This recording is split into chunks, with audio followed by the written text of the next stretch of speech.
Kathy. Good to see you. It's he said, she said, and we're grateful to be with you here on a Friday at noon at lunch hour. And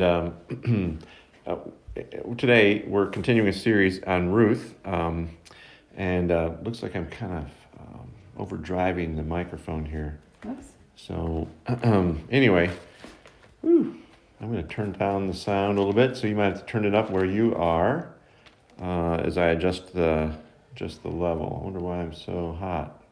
Well, we know that. That's true. But I'm going to do that. There we go. Sorry about that. We're just trying to get the sound just right for you. Maybe we'll have to fix this. I don't know. I thought this was set up pretty nicely. Anyway, here we go. Well, I hope the sound is okay for you.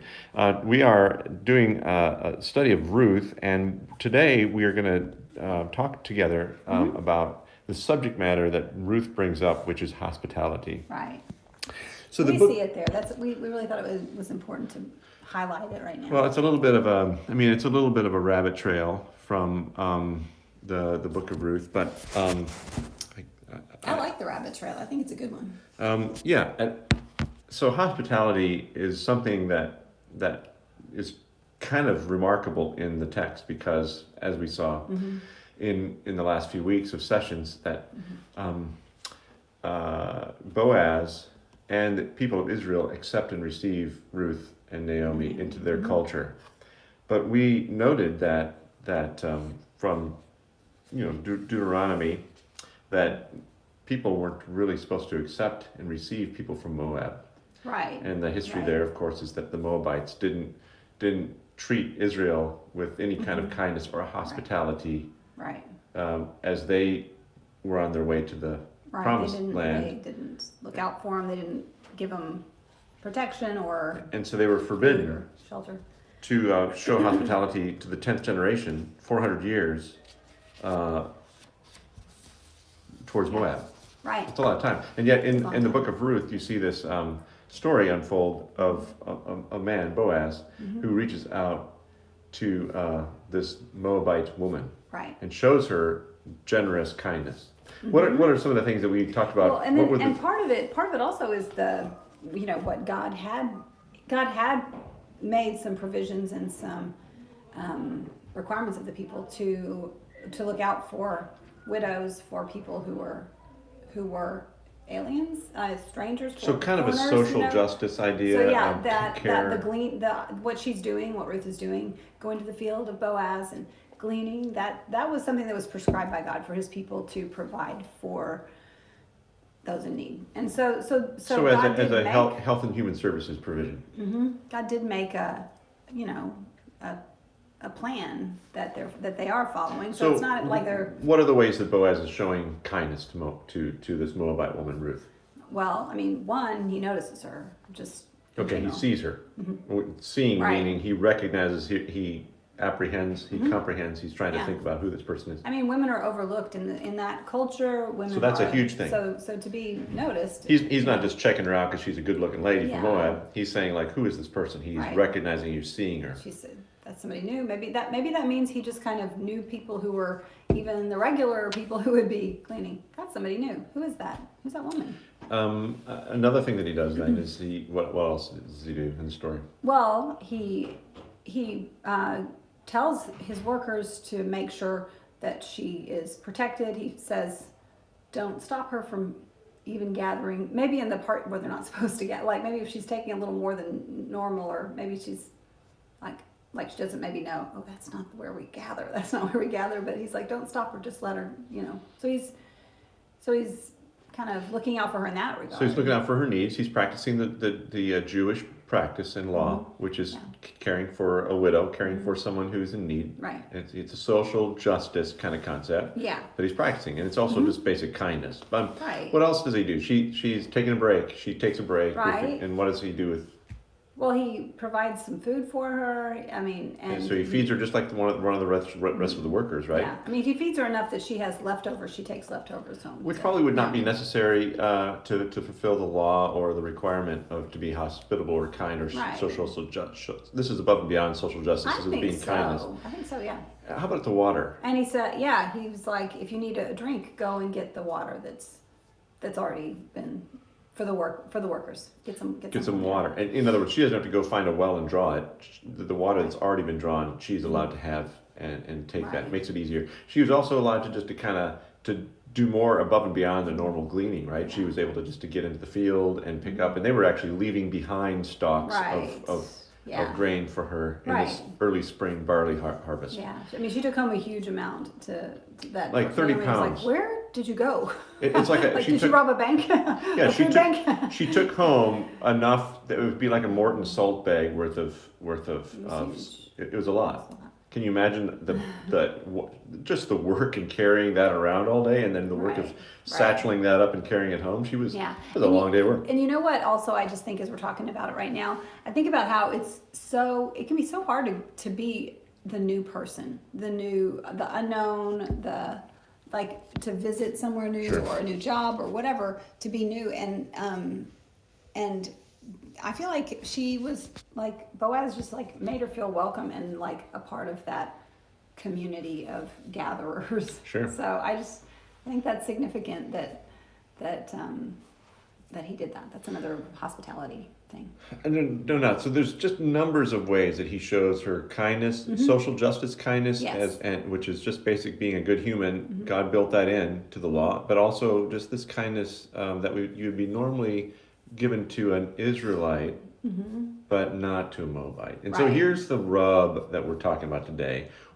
Boaz himself, his name means my strength is in the Lord. In fact, Solomon named one of the pillars in the temple, the first Is that temple right? Is that was right? was named Boaz, meaning strength. Okay. So Boaz is a strong man. He's got position and power.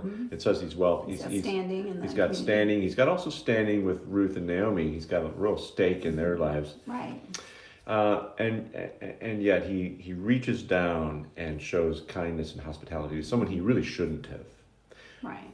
It was someone he definitely had no. Yeah, he wasn't obligated to per se, really. What's this thing called hospitality? So I told the church once that I used to think that hospitality was kind of a gift of the Holy Spirit, Like a spiritual gift. Yeah, so Like the I gift of went. hospitality. I went You to hear people say that. I've got that gift of hospitality, and I would actually say that to people. And then I read Romans 12, and the word hospitality isn't in the text. And then I read 1 Corinthians 12 and 13 and 14, and Right. and other places where it talks about gifts of the Spirit and Right. the fruit of the Spirit, and hospitality isn't there. Right. Hospitality was something that was to be experienced and practiced by everybody, and especially after the time of Jesus. And then at the end of chapter 12, it talks about heaping coals upon your enemy's head. And people go, oh yeah, I love that text because it's about how God is going to be vengeful upon your enemies. Right. When in actuality, the idea there is bring the person to your place, bring the person that's your enemy to your place where you eat, and then send them home with coals for their own fire, Right. so that they don't have to make Right. their own. That you're supplying their fire with your coals. Right. It's not Yeah. it's showing them extravagant kindness. Right. So we know that in the life. So can I back up 1 second? Oh, 'Cause sure. I- This is a conversation. So this is just like you're experiencing what Kathy and I do at home when we're just talking. Well, no, about. you said Romans 12, but did you mean 1 Corinthians 12? How it's not? Well, how no, both. hospitality Both. was listed. Both. You said hospitality Well, was not in Romans 12 isn't listed as a gift. Oh, okay. Romans 12 does Okay. feature It does hospitality. say, yeah, because I later, but it's not one of the gifts of the Okay. Spirit. Because yeah, because it's like it does Yeah, say sorry about that. it does say in Romans 12 after those gifts it's and interesting enough it's kind of like you know how like 1 Corinthians 12 talks about gifts and then 1 Corinthians 13 talks about love like being the grace. First, like Romans 12 it talks about the gifts and right then the next thing after those verses in verse 9 it says love must be sincere. Kind of interesting Sure. order there, but that starting with verse 9, it's just this real exhortation and encouragement. Love must be sincere, hate what's evil, cling to what's good, be devoted to one another in brotherly love. Farther down, share with God's people who are in need, practice hospitality. Verse 13. So it is there in Romans 12, not as a spiritual gift, but as a command. Yeah, so our daughter lived near the town of Xenia. Yes. And Xenia in the Greek is the word stranger. Yeah, I lived near there when I was a little girl. When you were in Dayton, yeah. When the big tornado went through. Mm-hmm. Philoxenia is the word for philo, like Philadelphia, brotherly love. Philo is love for strangers. For strangers. So, it's, phileo love, you've heard that word maybe used of a brotherly kind of love. Phileo or philo love, philoxenia, is this idea of love for strangers. The word that Paul is using there is this love for strangers. Now that's really a New Testament ethic. Sure. For Boaz in his time, Right. would he have had that ethic? I mean, Yeah. Jesus is the prime example of it. We're going to visit Jesus again in this conversation. Maybe it might have to spill into another one. Sure. I feel like this is going to be like a coffee cup that just kind of keep wanting to refill. Refill. So Top it off. Yeah, this can be like a diner experience where the hostess keeps coming to you. So is there a precedent for showing kindness to a person like Ruth in other places of Scripture? Like before this? Yeah. I don't really. I mean, last week Well, I talked about Abraham. Right, you mentioned there in Genesis 18. 18 The right. three strangers come, and he says, you want some water? Can I get you a drink? And then they agree to stay, and so he goes in and says to Sarah, "Come on, let's go, bread. I'm gonna go get the goat ready." All this feast. This taking care of their physical needs of nourishment, and their giving them refreshment, rest. Right, and looking after their needs. There's a lot in this text. Seeing them to the door. Basically. Sarah, though, and we'll visit this later because you brought it up. Yeah. We'll visit this later. Sarah's in the tent. She's the worker. I mean, but it was really, it was very much. Abraham is outside the tent with the strangers. He's the one who's kind of being the host. He's the one who's the face of hospitality. So what do you see there? You see three strangers, three foreigners. These people are definitely not from his tribe. They're definitely outsiders from his encampment. He is a warlord, like what you would see as what we would call today as kind of a nomadic warlord. Right. And they're actually heavenly persons. Yeah, he doesn't know that at first. He doesn't know that. No. They reveal that as time goes on through his hospitality, actually. So what would you say? What's the hospitality story there? Just sum it up. Genesis 18. Genesis 18. Just sum that story up from a hospitality point of view. If you could define hospitality. Right. They're people he doesn't know, and he welcomes them in, and he treats them like their family. That's kind of what I would say he's doing. He definitely treats them like they're a neighbor. They're somebody that he is a friend. He's caring for them like that. He's trusting them somewhat too, because you stranger danger. There's that, but he trusts them and enough to bring them into his home circle and his environment. And so hospitality there could be love or kindness to a stranger. Yeah. I think in America today, if you say, "Hey, I want to have hospitality. I have the gift of hospitality. I'm good at hospitality, whatever." Sure. It's having your friends over, having parties. You're having Taco Tuesday every Tuesday, and you're talking about the sports and you whatever. Yeah. This is a different feel. Yeah. Than just having your friends and family over for Thanksgiving. Right. This is having and inviting someone that you don't know and showing rest, giving rest shade. He bows to their feet. I think he brings and washes their feet. He feeds them. He talks with them. He sits with them. He listens to them. There's a lot in the text about him listening. In fact, Sarah listens from the inside of her tent. Yeah. And the story then spills into another story, which hospitality, the practice of hospitality is represented. Yeah. In the story of that very next chapter. In Genesis 19. Yeah, in Genesis 19. It's a very famous story. Yeah. It's. Tell us the story quickly. Well, and then I've got a comment from our honor shame study. So the men leave. Two of the men leave, right? Two of them go. And they're going to the nearby. So let's just say, who are these three men? It's revealed that one of them has the authority and power of God himself. Right. So And it's like Abraham recognized this individual as being God in flesh. Theologians call him a Christophany. Yeah. The other two guys, the other two visitors, are angelic. And that's defined by Genesis 19 because the word angels are used of them in the text. Yeah, the two angels, it says, that's what the NIV says. Two angels arrived. Angels mean sent ones. Angels are messengers. Angels are heavenly beings that have been made to appear in real person. Right. Which ties into another hospitality text in Hebrews 13. Yeah. Anyway, getting off the topic there. But what's the story? There's these two angels then. The angel of the Lord, this one important individual that speaks with the authority of God, is gone. Right. He's been talking to Abraham at the end of chapter 18. He talks to he talks to Abraham as if he's God. Right. So he's gone.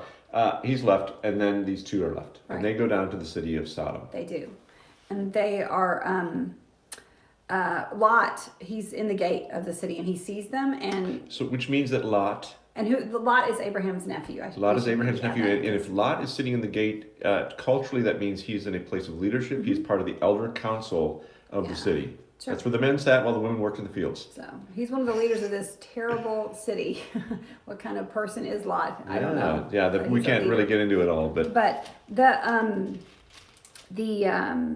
They say, well, we're just going to spend the night in the square, but he knows that's not safe. So he invites them to his home, brings them to his home, and the people of the city are clamoring at the door. They have just honorable intentions. Yeah, they want to have some kind of a sexual relationship with the men. Yeah. It's so the practice of the culture was to the way they showed hospitality to the strangers was to I don't know, have an orgy. But I mean, part of the culture of hospitality in the Old Testament was you're providing safety for the people that are in your home. So Lot actually does something quite despicable in the text. We can't get into all of it, but the idea here of hospitality is he brings his guests into his home. He doesn't know these people. He brings them into his home. He provides them shelter. In fact, he provides them safety, and he provides them food. And interestingly, the people who read this, we've read this in our honor shame study, but the people who read this from the West have often said that the sin of Sodom and Gomorrah was a sexual sin, and it was such a prevalent issue that God judged the cities.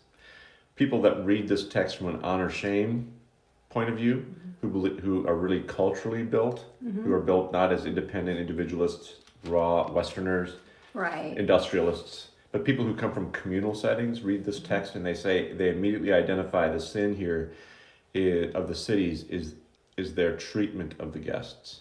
That it's the hospitality, the problem with hospitality. That because they were mistreating the guests, that's why God destroyed them. And sodomy is not the sexual sin that we see, but instead sodomy was the lack of compassionate hospitality that God would demand of image bearers of God, people who are created in the image of God. Right. Hey, that's just a little side note. Sure. Yeah. Anyway, we see another bit of hospitality in the story of Jericho, Israel and Jericho. Right. What's that story there? That's in Joshua when the spies are going to Jericho to check things out, and they take refuge in the home. Interestingly enough, in the home of what? In the home of a prostitute whose name is Rahab. And so now this is beginning to kind of come home to our story. Yeah. Because it's building the amazing and crazy story in this culture of intersectionality and gender struggles and cultural battles about gender. Yeah. About culture, about race, about privilege. This whole story of Christianity is so refreshingly new and Right. good. And Right. today, even more so, because here you got these spies and they end up in a prostitute's home. And Was that a coincidence, or did I they? don't think so. Like, because I mean, it's not too suspicious if two strangers just go check out. into a prostitute's home and stay We the night. we assume that they're law-abiding Israelite boys. Well, I'm not saying anything about their intent. I just think, oh, that would be the perfect cover. I don't know though. For the perfect cover for their So what does Rahab do? stuff. Now Rahab is not. She is a believer of pagan God. She does not believe in. At this moment, she does not believe in Yahweh. Yeah, she's afraid. They are afraid of the people. So they are shown hospitality by her, though. What does she do? She hid them on the roof of her house Under the straw. Yeah, when the people Basically, that's under the bed. That's where they would sleep in the cool of the night. They would sleep on the roofs. Yeah. And so what they essentially did is the bed that she used to bed all the men in town is the bed under which these guys were hiding. So they're they are there's a knock at the door. It's the city elders or whatever going, where are the men that came? And she was like, oh, they left. So she's lying for them, and she's hiding them, and really putting her neck on the line. 2 stories of strangers. 2 stories of protection. Protection, yeah. One city just tries to destroy them, and Lot is saved. Out of the city, Lot is saved. Right, and his family, his daughters, and his. The second city, Jericho, another town that's going to be destroyed and judged, is a pagan, immoral city that has nothing to do with God and worships pagan gods, and yet this prostitute, of all people, is saved because she showed hospitality. I'm kind of leaning towards the cultural communal people who read these texts and say, boy, does God care more, or is God seeing their hospitality and honoring their hospitality? These men recognize her hospitality. Right. They reward her for the hospitality, and they tell her to drop, and who knows where they got this idea, but drop a red thread, scarlet scarlet thread. And then what happens? They march around the city. The walls come tumbling down, except for. Well, her family is spared. Her family, everyone who's with her in her home, are spared. And Lot's family was too, except for the wife. Lot's wife looked back at the... desiring the city, but her family too. So I think this is very interesting that God is very concerned, apparently, about how strangers are being treated. Yeah. How foreigners interact with one another. Right. And, a law aside here, there is a precedent being set by God that he honors and recognizes even the hospitality to potential enemies. Right. Now, well, and what's interesting to me, especially with the Rahab, is they are the Israelites are the strangers. They're the strangers there. Well, and so were the angels. Well, the angels too. And Lot cared for the angels, and Rahab cared for these strangers. Yeah. So the foreign cultures. These are two foreign cultures. These are 2 foreign cities, and the people that were hospitable and caring and created safety and protection for God's people were the ones that were saved, and their families. Right. Yeah. I think it's pretty significant. Yeah. Meaning that, on a scale of importance, would you, just from these 2 stories, would you say that hospitality is honored by God or dishonored by God? It's definitely honored. And so what happens to Rahab? What happens to her? She's saved. Mm-hmm. The city's destroyed, everybody's destroyed, but she is saved. Yes. In fact, everybody and their cattle and their children were destroyed in Jericho, except for Rahab and her family. Right. So she is now. How do you think God views prostitution? It's not really an honorable activity, is it? God is not dishonoring her for her prostitution, right, or even judging her. He is honoring her for her hospitality. Right. And her prostitution should, I would think, in our kind of Victorian sensibilities, her prostitution should absolutely alienate her from God. The way we view prostitution and all sorts of sexual deviation or sin issues would be something that we would say, oh, they are kept from God. They are not, no, God would not want to do anything, have anything to do. And yet, God cares pretty deeply for people with all sorts of problems, especially when they start to show hospitality. Right. There's a trigger here, and Right. there's a trigger for God's mercy in hospitality. Right. As we kind of walk through this, this is setting the stage for Boaz's confidence. I mean, what would give Boaz the kind of confidence that he would need to say, I know what the law says about the Moabite women. I know what it says about the Ammonites. But I wonder if I shouldn't show her kindness anyway. Right. Now, people who have been around the Bible enough know the story of Rahab. But for those who, I just, you know what? I want to kind of visit Rahab as part of our he said, she said. I think so. So I don't want to kind of give away that, but Yeah. we can't overlook that Rahab is who? Oh, in the genealogy of Christ, she's listed. No, but immediately in our story, how does Rahab relate to the story of Ruth and Boaz? Rahab is the mother of Boaz. In the genealogy of Christ, she's listed as. And Boaz then is half. So he is half Canaanite. Half the Canaanite, yeah. He is half a Jericho person. He is half. He is not a full Jewish Israelite person that's come out of Egypt. He is only one generation away from the people that entered the Promised Land. He is only 2 generations because they lost a generation in the desert. He is only 2 generations away from the people that were enslaved in Egypt. Okay. All right? He's only so his great grandparents from his Jewish roots were in Egypt. Sure. So that's got to play into this story. And of course, as we know how the story ends, I mean, we've got to kind of stretch that one out. I mean, who is Boaz and Ruth? They're the great grandparents of David. King David. King David has Canaanite and Moabite background. Genetics. Right. And he is in the line of Jesus. I mean, when we talk about privilege, intersectionality, white privilege, black victimization, or any other foreign person, and start to level them out and say who's got more, who's been the victim more, who's been hurt more, who's been oppressed more, who's been hurt more. I think the story of Jesus is refreshing because in the lineage of Jesus is cultures that God just detested.